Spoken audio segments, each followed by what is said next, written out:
Hello बच्चों, अब देखिए अपना ना क्वेश्चन नंबर है 6। क्वेश्चन नंबर 6 है, इसमें एक अर्धगोले का व्यास दिया हुआ है।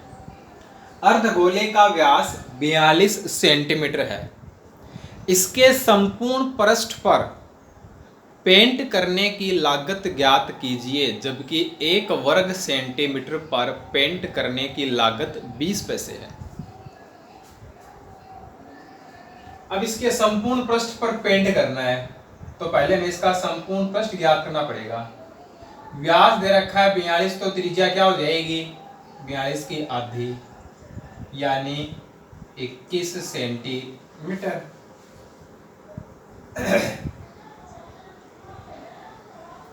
अर्धगोले का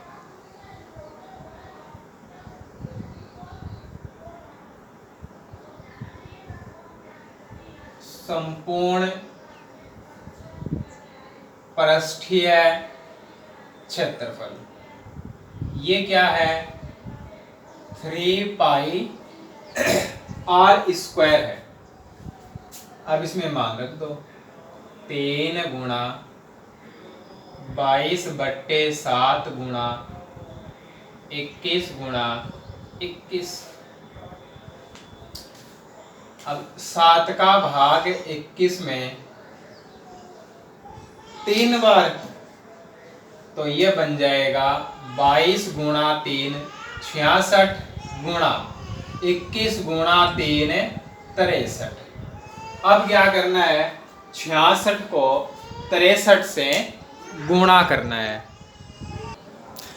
अब देखो 66 से गुणा करें, 6 3 18 हासिल 1, 6 6 36 और 1 37, 8 7 15 11 4 4158 4158 वर्ग सेंटीमीटर। तो अर्धगोले का जो संपूर्ण पृष्ठ है वो हो गया 4158 वर्ग सेंटीमीटर। अब दिया हुआ है 1 वर्ग सेंटीमीटर पर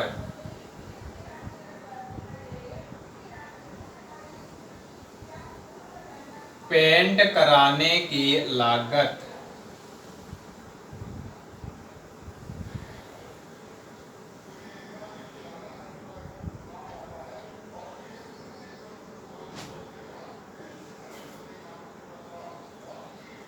20 पैसे। हमें करवाना है 4158 वर्ग सेंटीमीटर पर।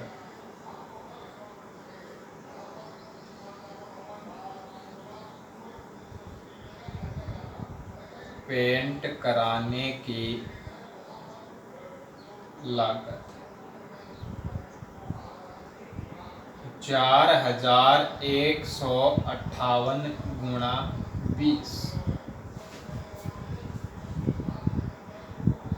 तो 2 से गुणा कर दें और आगे एक 0 लगा दें तो 8 दूनी 16 हासिल 1, 5 दूनी 10 और 1 11 हासिल 1, 2 1 कम 2 और 1 3, 4 दूनी 8 और आगे एक 0 पैसे।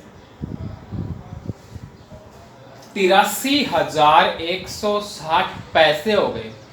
अब यदि हमें इसको बदलना हो रुपए में तो 1 रुपए में पैसे होते हैं 100, तो 100 का भाग लगा दो यानी 2 अंकों के पहले दशमलव, तो ये हो जाएगा 831.6 रुपए यानी 831 रुपए तथा 60 पैसे। ठीक है, ये था अपना क्वेश्चन नंबर 6। क्वेश्चन नंबर 7 देखो। क्वेश्चन नंबर 7 में बताया गया है कि एक शंकु, एक अर्धगोला और एक बेलन तीनों एक ही आधार और एक ही ऊंचाई पर बने हैं। यानी तीनों का आधार क्या है समान, तीनों की ऊंचाई कैसी है समान। कुछ इस प्रकार की बात अपने को बताई हुई है। ठीक है, ये तीनों का आधार हो गया और ये तीनों के लिए ऊंचाई हो गई। तो हम कह सकते हैं कि इन तीनों की त्रिज्या क्या रहेगी, बराबर, और ऊंचाई भी क्या रहेगी, बराबर, और दोनों मान बराबर हो जाएंगे। तो देखो अब इसमें हमें बताना है कि इन तीनों के आयतन का अनुपात क्या होगा। अब तीनों का आयतन है तो पहले कौन सा लें, पहले शंकु है तो शंकु का, उसके बाद अर्धगोले का, और उसके बाद बेलन का। ठीक है।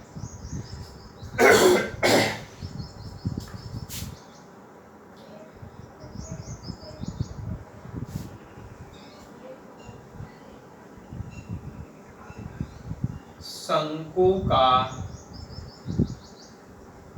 आयतन, शंकु के आयतन को V1 कह देते हैं। ठीक है। और ये होता है 1/3 पाई r स्क्वायर h।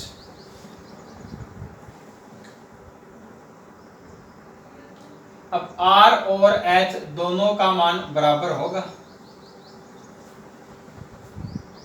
ठीक है। तो ये हो जाएगा 1/3 पाई r क्यूब, r = h। अर्धगोले का आयतन,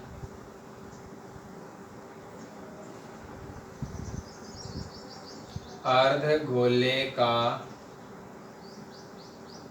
आयतन क्या होता है, 2/3 पाई r क्यूब। और बेलन का आयतन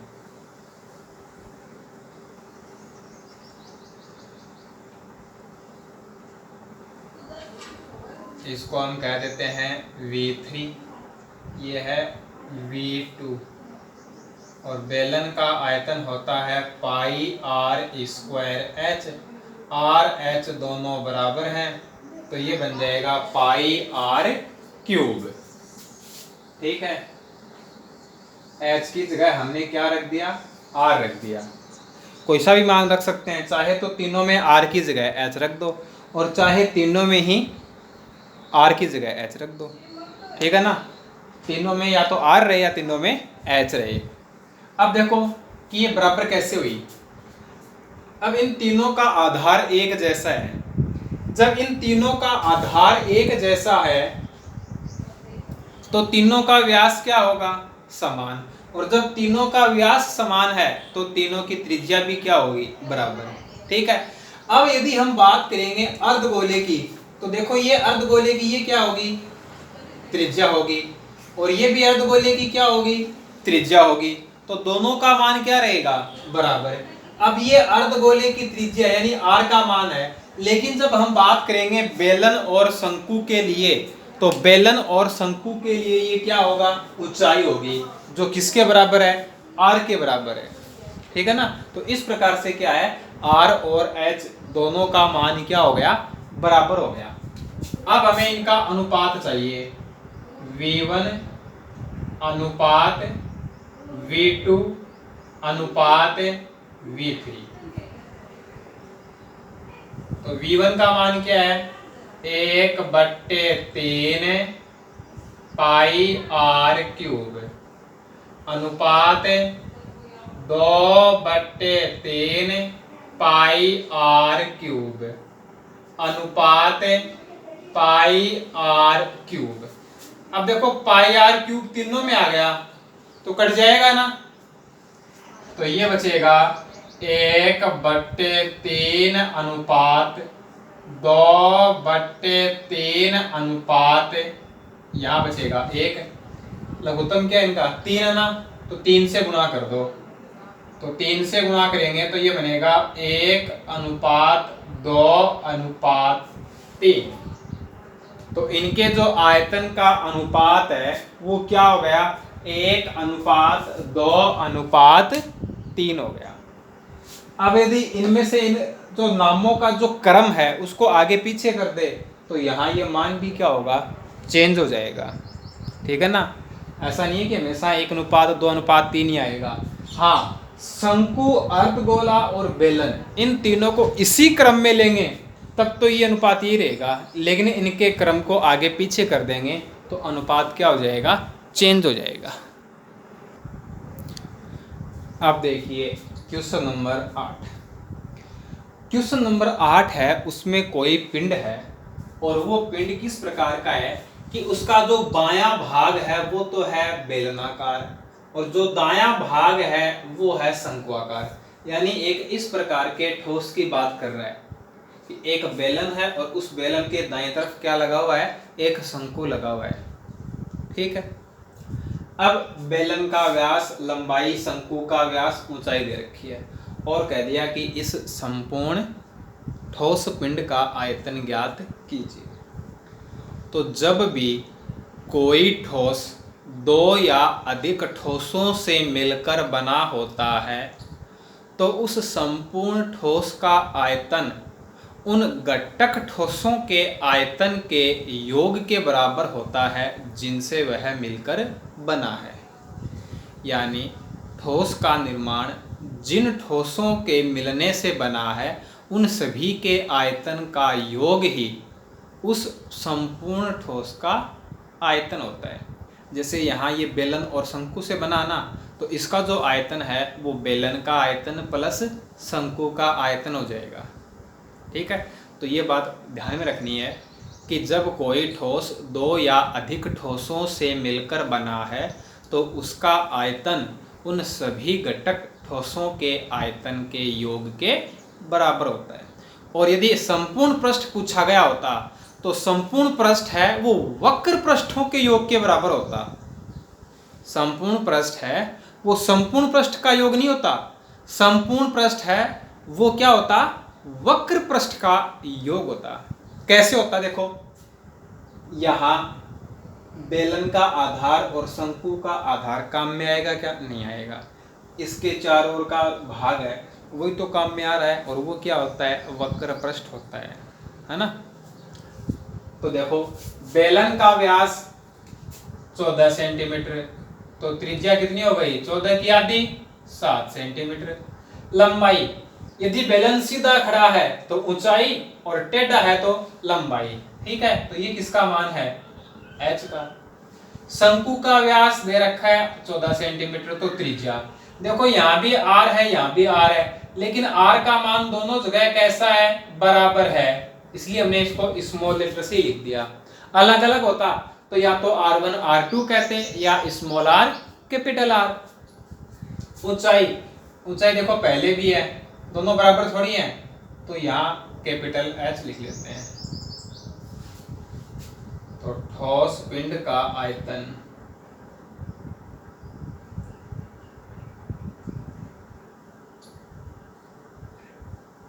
ठोस पिंड का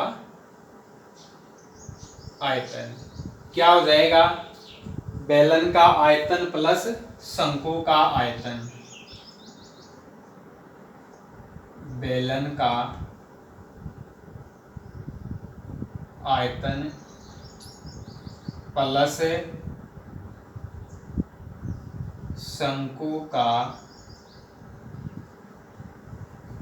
आयतन। बेलन का आयतन पाई r स्क्वायर h प्लस शंकु का आयतन 1/3 पाई r स्क्वायर। अब देखो इनके मान रख दो, चाहे देखो पाई r स्क्वायर कॉमन आ रहा है, पाई r स्क्वायर कॉमन लेके गणना कर लो, कैसे भी कर सकते हैं, कोई दिक्कत नहीं है। यदि हम इसमें से पाई r स्क्वायर कॉमन लें तो बचेगा h प्लस h/3। अब मान रख दो 22/7 गुणा r स्क्वायर 7 गुणा 7 small h 40 plus capital H 12/3। ये आ गया, 7 से 7 कट जाएगा ना, 22 गुणा 7 22 × 154 गुणा 3 का भाग 12 में 4 बार, और 4 को 40 में जोड़ देंगे, कितना आ जाएगा? 44 आ जाएगा। अब 154 को 44 से गुणा करना है, तो देखो इसमें क्या आएगा? 4 4 16 हासिल 1, 5 को 20 और 1 21 हासिल 2, 4 एकम 4 और 2 6, 6776, 6776, और आयतन है तो क्या लग जाएगा? घन सेंटीमीटर। तो इस प्रकार से जो अपना ठोस था उसका आयतन कितना हो गया? 6776 घन सेंटीमीटर। तो इस बात को अच्छे से ध्यान में रखना है कि ठोस दो या अधिक ठोसों से मिलकर बना हो तो उन सभी के आयतन का योग ही उस अभिष्ट ठोस का आयतन होता है।